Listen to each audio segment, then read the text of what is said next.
Si vous demeurez dans ma parole, vous êtes vraiment mes disciples. Vous connaîtrez la vérité et la vérité vous affranchira.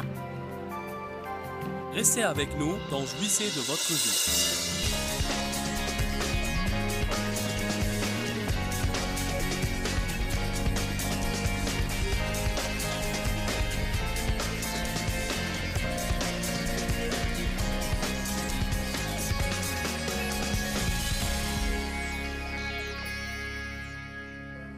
Je crois que vous savez que l'amour est le sujet le plus important dans la Bible. Et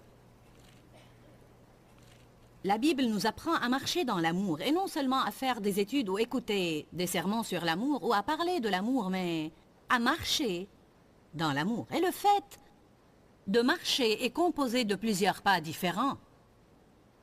Chaque pas est une décision que nous prenons. Si je vais marcher dans l'amour, j'aurai à prendre beaucoup de décisions tous les jours et toute la journée. Dites avec moi, tous les jours, toute la journée. Dites-le encore. Car c'est ridicule de penser que les choses vont se passer automatiquement. Nous avons à prendre la décision de traiter les gens d'une certaine façon ou de ne pas les traiter d'une certaine façon. Si nous voulons marcher dans l'amour, je répète, le fait de marcher est composé de plusieurs pas et tout pas représente une décision. Si je vais marcher dans l'amour, j'aurai à prendre beaucoup de décisions. L'amour n'est pas un sentiment. Je n'aime pas les gens tout simplement parce que j'ai des sentiments envers eux. Je n'aime pas les gens parce que je me sens bien avec eux ou je m'amuse avec eux. L'amour est en gros une décision que je prends d'agir d'une certaine façon. Amen. Bon, et bien que j'ai fait cela dans des enseignements précédents dans cette série, je voudrais juste prendre quelques minutes pour essayer de vous parler de l'importance que nous devons attacher à l'amour. Je me demande combien de temps vous avez passé à étudier l'amour. Je me demande combien de livres vous avez lus sur l'amour ou combien d'enseignements vous avez écoutés sur l'amour. Combien de fois dans votre vie chrétienne vous avez lu 1 Corinthiens chapitre 13, ou combien de fois vous avez sorti votre dictionnaire et cherché le mot amour, ou vous avez sorti votre dictionnaire grec et cherché le mot amour. Nous avons à étudier l'amour. Nous devons l'étudier plus que la prospérité. Nous devons l'étudier plus que le succès. Vous dites, j'étudie beaucoup la foi, mais la Bible dit que la foi est agissante par l'amour. Alors si vous n'avez pas un bon cheminement dans l'amour, votre foi ne sera pas agissante. Tout d'abord, si vous ne marchez pas dans l'amour, vous serez en colère contre beaucoup de gens. Car il y aura toujours quelqu'un qui cherchera à vous exaspérer et à nous exaspérer tous les jours.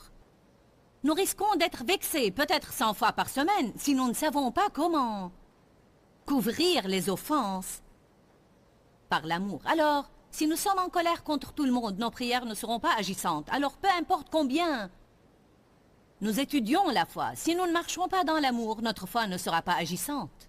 Il y a des gens qui prient, mais ils n'auront pas leur percée car ils sont en colère contre quelqu'un. La Bible dit, si nous ne pardonnons pas aux autres, Dieu ne nous pardonnera pas. Il a ajouté ça juste après avoir dit dans Marc 11 qu'il était nécessaire de prier. Éphésiens 5:1 dit, devenez donc les imitateurs de Dieu. Comment Dieu agit-il?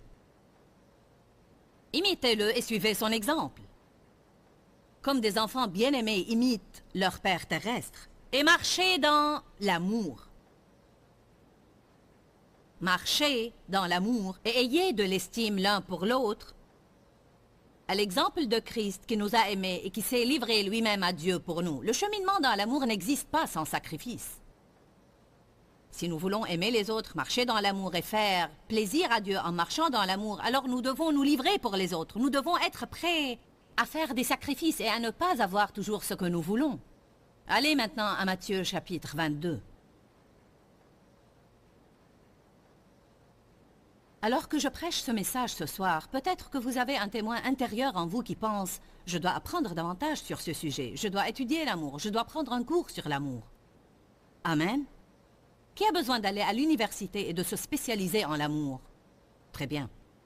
Nous devons avoir un doctorat dans l'amour, une maîtrise donnée par le maître.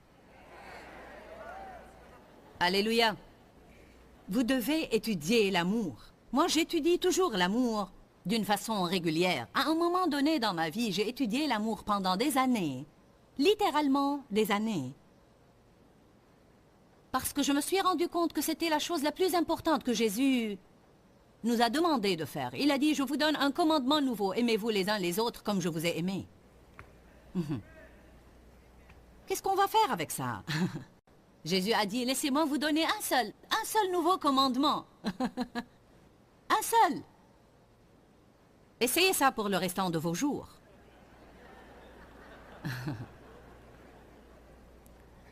Matthieu 22. Commençons par le verset 35. Et l'un d'eux, docteur de la loi, lui fit cette question pour l'éprouver. Maître, quel est le plus grand et le plus important commandement?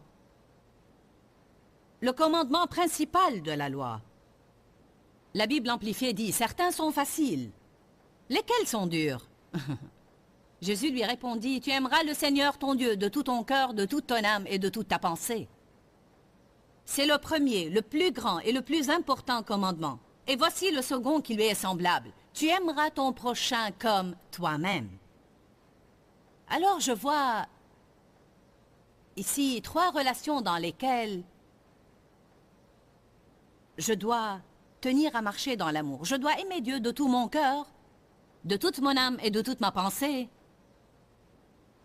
Aimer ma personne d'une façon équilibrée et non pas d'une façon égoïste et égocentrique. Tu aimeras ton prochain comme toi-même. Si nous n'aimons pas notre personne, comment aimerions-nous les autres? Je crois vraiment que le monde est plein de personnes et même de chrétiens qui essayent d'aimer les autres pour obéir au message chrétien, mais ils n'aiment pas vraiment leur personne. Et je vais dire cela encore une fois parce qu'il faut savoir cela. Vous ne pouvez pas donner ce que vous n'avez pas. Si vous ne savez pas comment recevoir la miséricorde de Dieu pour vous-même, pour vos fautes, pour vos gaffes et pour vos erreurs, alors comment pourriez-vous être miséricordieux avec les autres? Alors vous devez recevoir l'amour de Dieu pour vous-même comme un don gratuit, et non pas comme si vous le méritiez, mais vous le recevez comme un don de Dieu, et ensuite vous commencerez à croire que le Seigneur vous aime, et puisque vous croyez que le Seigneur vous aime, alors ça va si vous aimez votre personne. À ce moment-là, vous aurez quelque chose que vous pouvez donner. L'amour a plusieurs facettes, ou plusieurs faces. Si nous allons à 1 Corinthiens 13, 4 et 5, et on ne va pas faire ça, nous verrons que l'amour est patient. Alors si quelqu'un ne travaille pas aussi rapidement que je voudrais, et je suis pressée, et je veux que le travail soit achevé, mais je me rends compte qu'il fait de son mieux, et je choisis d'être patiente avec lui, alors je serai en train de marcher dans l'amour. Si je suis gentille avec quelqu'un, et sans raison, je fais tout pour être gentil avec lui ou pour lui rendre service, je lui fais plaisir ou je lui fais des choses ou je lui donne des choses dont il a besoin, ainsi je marche dans l'amour. Si je suis heureuse que les autres soient bénis et je ne suis pas jalouse et je ne les envie pas, alors je marche dans l'amour. Si je ne suis pas dure envers les autres, alors je marche dans l'amour. Et vous pouvez être mis à l'épreuve à cet égard en sortant du parking ce soir. Je pense parfois que les chrétiens se transforment en d'autres créatures quand ils se mettent au volant. Nous avons nos autocollants, mais il nous faut plus que ça.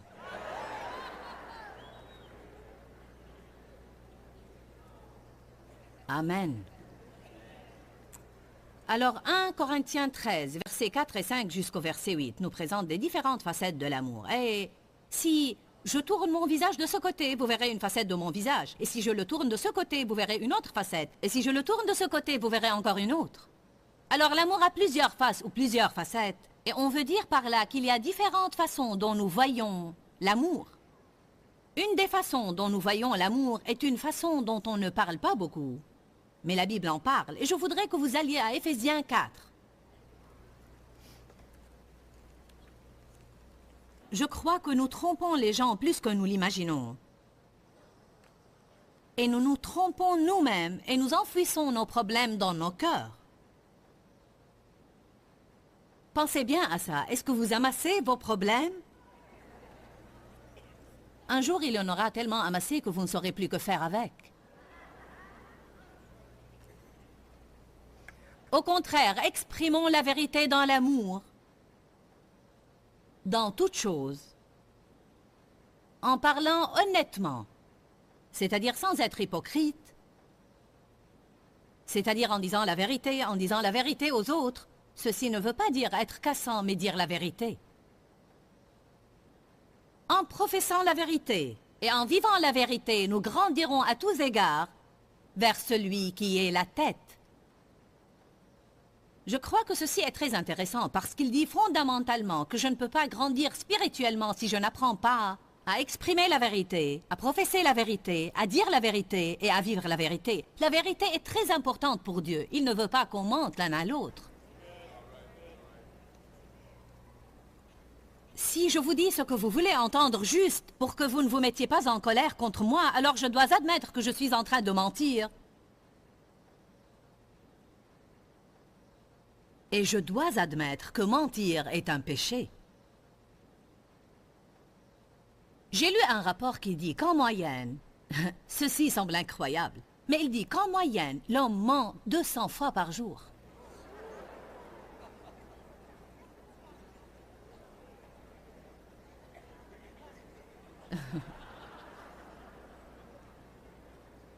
Ceci pourrait ne pas être le cas de tout le monde, mais c'est en moyenne. Alors pensez à ceux qui mentent 400 fois par jour pour maintenir l'équilibre avec ceux qui mentent 100 fois par jour. Vous savez, nous mentons beaucoup. C'est comme... Comment vas-tu, frère? Très bien, que Dieu soit béni. Alors qu'en vérité, vous êtes tellement enragé et enflammé de colère. Ou bien vous traversez vraiment une période difficile et vous n'êtes pas du tout bien. Comment vas-tu? Béni soit Dieu, ça va, gloire à Dieu, merci Jésus. Amen. Mensonge, mensonge, mensonge. Vous dites, suis-je censé raconter mes histoires à tout le monde? Non, pas vraiment, mais à mon avis, je crois que nous pouvons répondre franchement et honnêtement sans pour autant être négatifs. Je crois que nous pouvons être honnêtes sans nous défouler sur les autres. C'est vrai que personne ne veut vous entendre parler de vos problèmes chaque fois qu'il vous rencontre. Je ne dois pas être négative et saper le moral de tout le monde. Mais peut-être quand quelqu'un me dit « Comment vas-tu ?» je pourrais répondre « Tu sais quoi? En Christ, je vais bien, mais dans la chair, j'ai besoin de m'améliorer. » En Christ, je vais bien, mais mon âme a un petit problème aujourd'hui. Et toi, comment vas-tu? Et si quelqu'un te demande quel est ton problème, réponds, tu sais quoi? Je crois que ça ne nous fera aucun bien de parler de cela. Mais par la grâce de Dieu, je vais aller de l'avant. Vous êtes d'accord que nous devons arrêter de mentir l'un à l'autre? Je crois que quelque chose nous arrive quand on ment. Je crois que cela aggrave notre problème. Je crois que quand nous sommes honnêtes, nous nous sentons libérés, mais quand nous cachons nos problèmes, nous les gardons à l'intérieur de nous. Et nous nous sentons extrêmement seuls dans nos problèmes, et nous nous sentons piégés dans notre situation parce que nous ne sommes pas vraiment honnêtes et nous n'exprimons pas la vérité. Je vais essayer de présenter cela d'une façon équilibrée, car quand je dis « exprimer la vérité dans l'amour », cela ne veut pas dire que vous êtes libre de dire à tout le monde ce que vous pensez à propos de tout.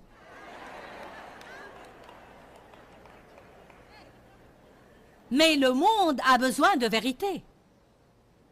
Il a besoin de gens qui sont prêts à être honnêtes l'un avec l'autre, même si ça veut dire que vous allez vous mettre en colère contre moi. Et que vous n'allez plus m'aimer pour un moment. L'apôtre Paul a dit la vérité aux gens. Il a dit « Je suis désolé de vous avoir blessé, mais je suis content que j'ai fini par vous aider. » Si souvent nous disons aux gens ce qu'ils veulent entendre pour leur faire plaisir ou bien il y a quelqu'un qui manque de sécurité et qui se fâche facilement et nous ne voulons pas avoir des problèmes, alors nous lui disons ce qu'il veut entendre pour qu'il ne se fâche pas. Je vais vous dire quelque chose, Jésus ne fait pas ça. Ne lui demandez rien si vous ne voulez pas la vérité.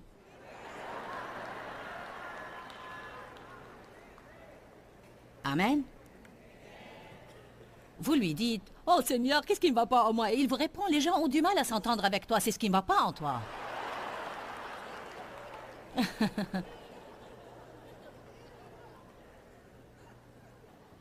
On ne marche pas vraiment dans l'amour avec les gens quand on est malhonnête avec eux.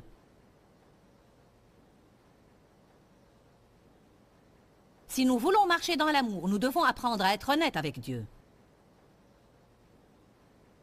N'essayez pas de tromper Dieu quand vous priez. Dites-lui la vérité. N'essayez pas de prier en disant « Seigneur, je suis désolé, j'ai péché. » Non, non, non, non, dites « Je suis désolé d'avoir agi malhonnêtement. » Désolé d'avoir été jaloux et d'avoir été envieux. Désolé d'avoir été impoli. Me pardonnerais-tu? Ne dites pas « Désolé d'avoir commis une erreur. » Car vous savez, nous devons appeler le péché par son nom. C'est pour notre bien que nous devons faire ça. C'est comme ça que nous nous libérons de nos liens, et non pas en nous faisant des illusions et en camouflant les choses.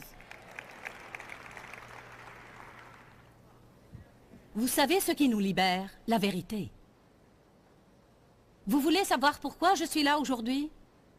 Pourquoi, après que ma vie était un désastre et dans un chaos il y a 27 ans, je prêche maintenant l'Évangile, littéralement, presque partout dans le monde. Vous voulez savoir? Oui, par la grâce de Dieu. Mais vous savez, Dieu m'a donné la grâce de faire face à la vérité. La vérité. Le monde est affamé de vérité.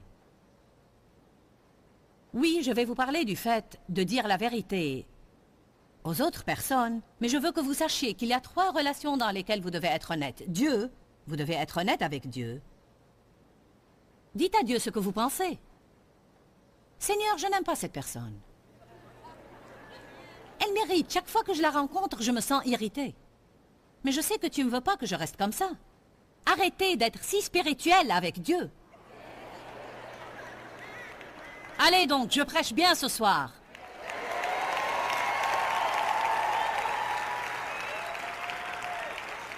Nous pouvons être honnêtes avec Dieu parce qu'il sait tout de toute façon. Il est omniscient, il sait tout ce que je pense vraiment des gens. Il sait si je veux vraiment faire les choses ou non. Il sait tout. Il m'est arrivé des fois de prier et de dire « Tu sais, Seigneur, je n'ai pas vraiment envie de prier. Je préfère regarder la télé. Mais je vais prier parce que tu es plus important pour moi. Tu as la priorité. Alors interviens et aide-moi à changer d'attitude. » Ne croyez-vous pas qu'il vaut mieux être honnête? Ne croyez-vous pas que Dieu apprécie l'honnêteté plus que le fait de mentir? Certains d'entre vous s'élèveront à un niveau plus haut spirituellement s'ils commencent à être honnêtes avec Dieu, à être honnêtes et francs. Amen? Vous devez être honnête avec Dieu et vous devez être honnête avec vous-même. Il y a quelque chose qui m'effraie et je crois qu'il est bien d'en être effrayé et c'est de se décevoir soi-même. Je me demande combien de fois nous nous faisons des illusions. En fait, parmi les 200 mensonges que les gens disent par jour, combien de mensonges sont des illusions que nous nous faisons à propos de nous-mêmes? Il faut qu'on commence à prier pour ne pas se faire des illusions. Seigneur, aide-moi à ne pas me faire des illusions. Allez, je vous encourage à commencer à prier. Seigneur, montre-moi ma propre vérité. Y a-t-il quelqu'un dans cette salle qui est prêt à prier cette prière? Seigneur, montre-moi la vérité.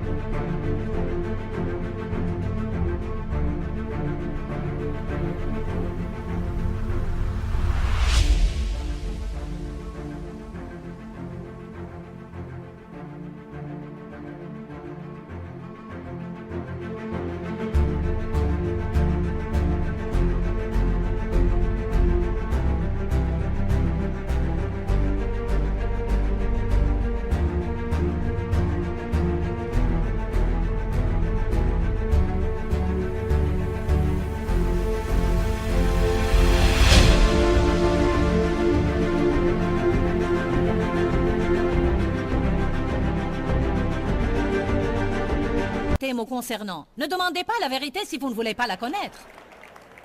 Et je vous dis maintenant, vous la connaîtrez et à ce moment-là, elle ne vous plaira pas entièrement.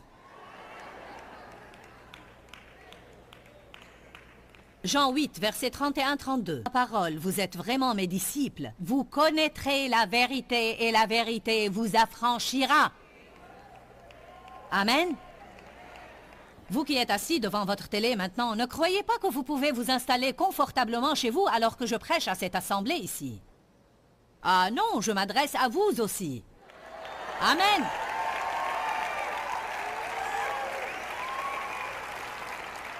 Je vous encourage ce soir à prier. Seigneur, montre-moi la vérité sur ma personne. Et quand vous faites ça, vaut mieux que vous attachiez vos ceintures. Parce que la vérité vous libérera, mais avant, elle vous secouera dans toutes les directions.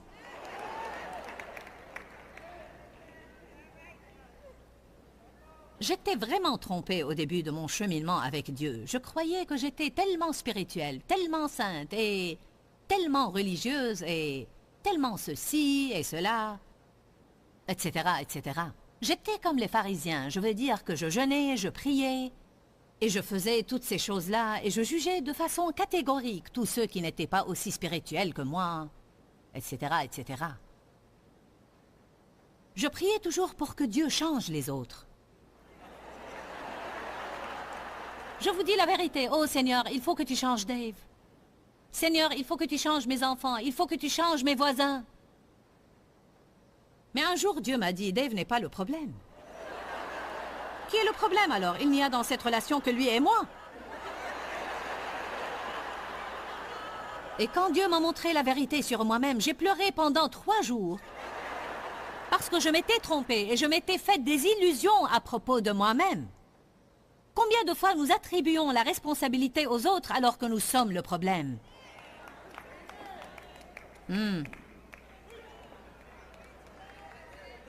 Amen. C'est difficile de faire face à notre propre vérité et c'est facile de critiquer la vérité des autres. Oh, nous avons une trop haute opinion de nous-mêmes et Paul nous a mis en garde contre cela. Alors nous devons être honnêtes avec Dieu, nous devons être francs avec Dieu. Comprenez bien cela, soyez honnêtes avec Dieu. Nous devons être honnêtes avec nous-mêmes, nous devons prier pour que le Seigneur illumine les yeux de nos cœurs et que nous ne nous fassions pas des illusions à propos de nous-mêmes. Combien d'entre vous savent que nous avons vraiment besoin de prier pour ne pas être trompés?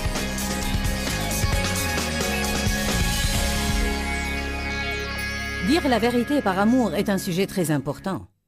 Je crois que nous pouvons dire que c'est un sujet délicat parce que la vérité blesse parfois et nous ne voulons pas blesser les autres.